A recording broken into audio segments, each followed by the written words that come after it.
Պարոն նախագահ, վերադառնալով ներքաղաքական օրակարգերին, հաշվարկել եք արդյոք այս իրավիճակում արդյոք նման սցենար, որ Հայաստան դաշինքը կշարունակի պայմանների լեզվով խոսել։ Ես կարծում եմ 3 երեկոյան Հայկ Մանուկյանյան ամբողջովին թեման լուսաբանել, բացահայտել է։ Եվ դրանով ձեռն պահպանում է Պարոն նախագահ, ձեր ամեն հարցազրույցից հետո ոչ միայն ԿՊ-ի քննադատությանն են ծննդիր եւ ականատես լինում, այլև իրենց ընդդիմադիր, այսպես ասած, ներկայացնող շրջանակների մեկ հարցազրույցից հետո տասնյակ հարցազրույցներով փորձում են ձեզ պատասխանել,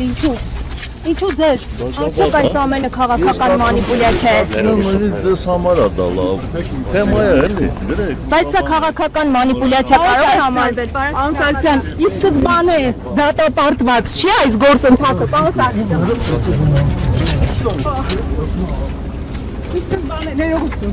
Ի սկզբանե դատապարտված չի այս գործընթացը, երբ 36 պատգամավորներ չկան, առնվազն 54 ինչպես եք պատկերացնում, պարզ մաթեմատիկական հաշվարկ է։ Գիտեք, ես ինձ եմ զարմանում, որ լրագրողը, որ այդ թեմայով հետաքրքրվում է, ինձ ուշադիր չի հետևում տարբեր մարդկանց բացատրությունների։ Եթե օրինակ դուք երեք լսածողներիք Հայկի Մամիջանյան, այդ հարցը չէիք տա, 36-ը ինչ կապ ունի, ես 54 հատեց, 36 չի պետք։ 36 նախնական գործընթացը Ոչ, գործընթացը արդեն սկսված է, վաղուց սկսված է։ 36 պատգամավոր դրել է իր ստորագրությունը, պարոն Սարգսյան։